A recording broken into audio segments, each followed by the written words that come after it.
Bismillahirrahmanirrahim. Assalamualaikum warahmatullahi wabarakatuh. Selamat pagi semua. Gimana kabar kalian nih? Semoga dimanapun keberadaan kalian tetap dalam keadaan sehat walafiat dan selalu bahagia ya. Amin. Ibu ada pantun nih buat kalian. Jalan-jalan ke Suramadu. Jalan ke sana bersama keluarga. Halo anak-anak ibu, jangan lupa semangat hari ini ya. Nah, tetap semangat, tetap stay strong. Jangan lemas buat kalian. Tetap semangat melakukan pembelajaran hari ini. Nah, sebelum memulai pembelajaran hari ini, kita berdoa terlebih dahulu. Ya, berdoa mulai.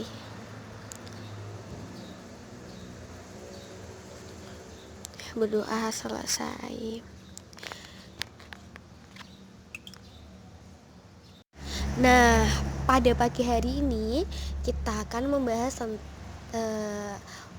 unsur-unsur teks narasi. Ya pasti dari kalian ada yang tahu lah apa teks narasi itu gitu. Kalau enggak mungkin juga ada yang bertanya-tanya, apa loh teks narasi itu gitu kan.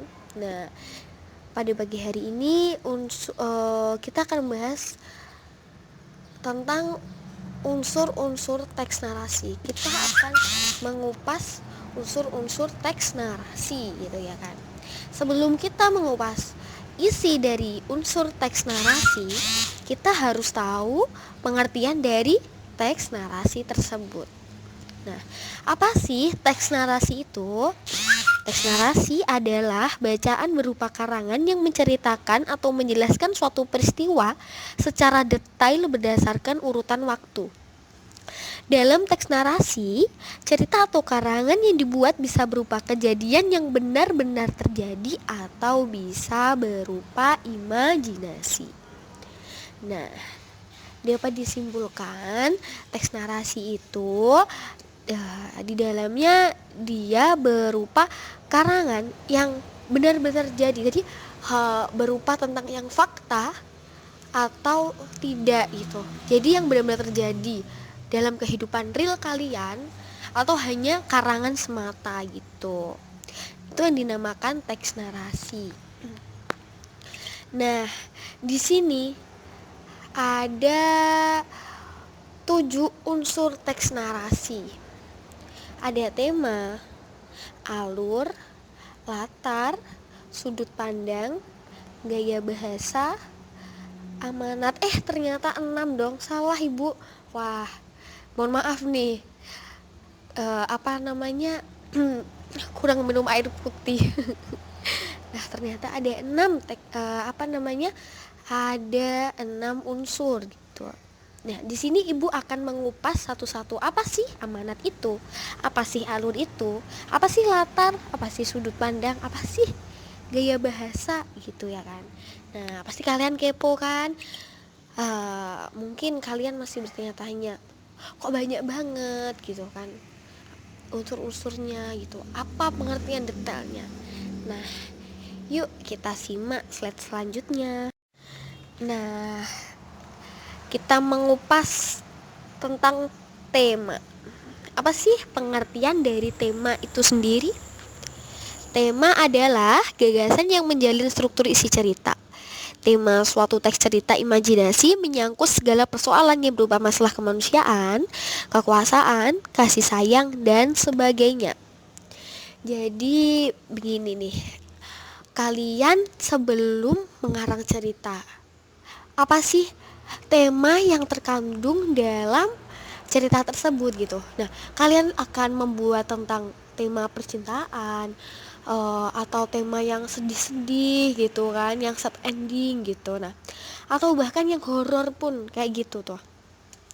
Nah, kalian harus tentukan dulu tema apa yang akan kalian buat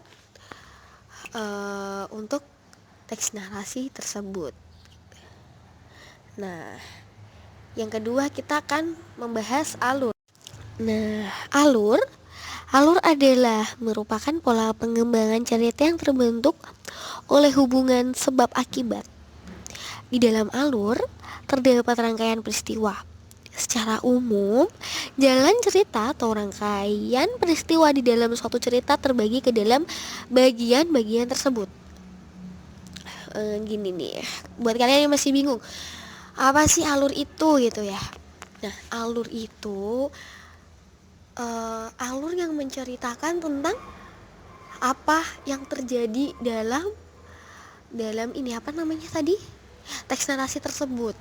Nah, alur apa namanya? Di situ ada beberapa, ada pengenalan situasi cerita, pengungkapan peristiwa menuju pada adanya konflik, puncak konflik, penyelesaian. Jadi itu urutan alur yang terdapat dalam teks narasi tersebut gitu. Bagaimana alurnya mau lurus kan nggak mungkin kan, pasti ada kala yang ada konfliknya, ada susah, ada senang gitu kan. Nah, itulah yang dinamakan alur cerita.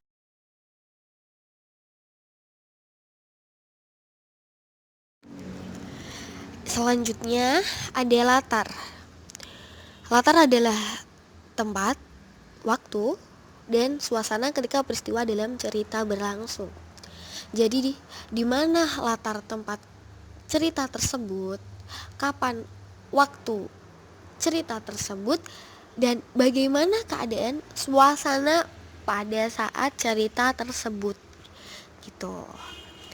Nah, peristiwa tersebut tempatnya ada di mana, di Jogja kah atau di mana kapan waktunya, pada sore hari atau siang hari, dan bagaimana sih suasana saat peristiwa tersebut, apa sedikit mendung atau panas gitu. Nah, itulah yang dinamakan latar. Terus selanjutnya ada sudut pandang. Sudut pandang adalah posisi pengarang dalam membawakan cerita, yaitu ada yang berperan langsung sebagai orang pertama, sebagai tokoh utama atau sebagai tokoh tambahan. Ada juga yang berperan sebagai orang ketiga yang berperan sebagai pihak yang serba tahu atau sebagai pengamat. Nah, di situ kalian mengarang sebagai yang orang pertama atau atau yang tokoh utama yang benar-benar kalian gimana ya, kalian rasakan gitu. Jadi yang benar-benar terjadi pada kalian. Jadi di situ kalian menceritakan kisah kalian sendiri, menyangkut diri kalian sendiri, nggak menyangkut orang lain. Jadi tidak menyebut dia gini. Jadi langsung menyebut nama kalian gitu, langsung menjadi tokoh utama gitu. Ya terserah kalian mau menjadi sudut pandang orang yang keberapa gitu saat menceritakan teks narasi. Nah, yuk simak slide selanjutnya. Selanjutnya ada gaya bahasa nih. Apa sih gaya bahasa itu? Nah, gaya bahasa berfungsi menciptakan suatu nada atau suasana tertentu yang mampu memperlihatkan hubungan dan interaksi antara sesama tokoh. Bahasa dapat pula digunakan pengarang untuk menandai karakter tokoh. Karakter bijak dan jahat dapat digambarkan dengan jelas melalui kata-kata yang digunakan. Demikian pula dengan tokoh anak-anak dan dewasa dapat pula dicerminkan dari kosakata ataupun struktur kalimat yang digunakan oleh tokoh-tokoh yang bersangkutan. Nah gitu. Berarti dalam teks narasi itu juga ada gaya bahasanya. Gaya bahasa kalian jadi tokoh yang protagonis atau yang antagonis gitu kan. Nah di situ bisa terlihatkan gitu. Nah, kita akan memasuki pembahasan yang terakhir nih. Yuk simak slide selanjutnya. Jeng jeng, yang terakhir adalah amanat.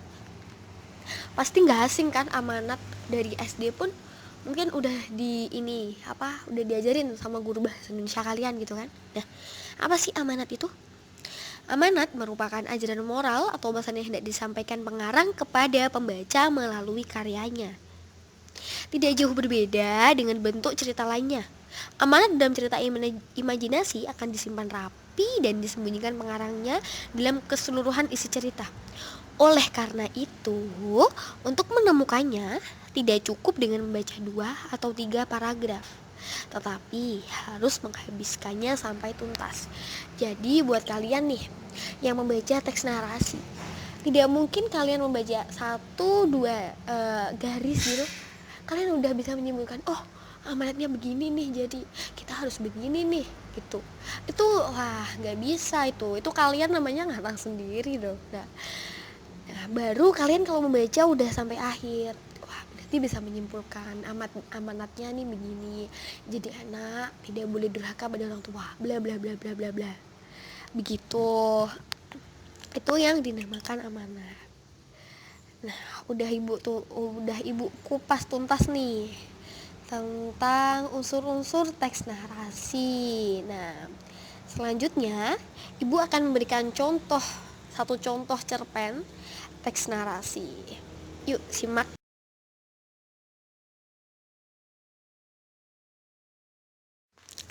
Nah, ini nih ada contoh cerpen. Di sini ibu menyontohkan tentang teks narasi cerita imajinasi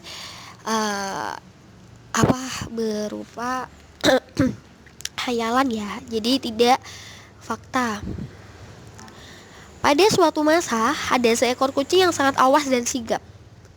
Tikus-tikus takut memperlihatkan dirinya karena takut dimangsa oleh sang kucing, sehingga sang kucing harus mencari akal untuk menangkap mereka. Suatu hari sang kucing naik ke atas rak. Ia menggantungkan dirinya dengan satu kakinya pada tali, dengan kepala menghadap ke bawah, seolah-olah telah mati. Saat tikus-tikus melihat posisi kucing seperti itu, mereka menyangka bahwa sang kucing telah melakukan kesalahan. Dengan hati-hati para tikus mengeluarkan kepalanya dari sarang dan mengendus-ngendus ke sana kemari. Karena tidak terjadi apa-apa, mereka melompat keluar dari sarang seraya menari-nari untuk merayakan kebebasan mereka. Saat itulah sang kucing tiba-tiba melepaskan tali pegangan pada tali, dan sebelum tikus-tikus itu tersadar, sang kucing telah menangkap 3 ekor tikus. Wah, pinter kali ya, cerdik kali ini ya si kucing, mau langsung mendapatkan 3 ekor tikus ya. Nah, itu yang ibu bacakan tadi termasuk teks narasi imajinasi hayalan, jadi tidak fakta gitu ya. Nah, selanjutnya ibu akan melakukan kuis berhadiah nih. Di sini siapa cepat dia dapat ya. Ibu nanti akan membuat 3 soal di dalamnya, mudah-mudah sekali. Nah, tujuan ibu agar tahu apakah kalian menangkap apa yang ibu jelaskan ya dari tadi awal sampai akhir. Nah, nanti dalam kuis itu kalian tinggal menulis jawaban kalian di kertas. Nah, siapa cepat dia yang memotret dan mengumpulkan pada ibu akan ibu beri hadiah. Nah, 3 orang tercepat ya. Yo, buat kalian semangat anak-anak ibu ya. 3 orang tercepat kuis berhadiah ini. Jadi yang selanjutnya nanti mungkin adalah hadiah kecil gitu, yang 5, 6 itu, tapi nggak sebesar hadiah yang orang 1, 2, 3. Semangat buat kalian, yuk ngerjakannya ya.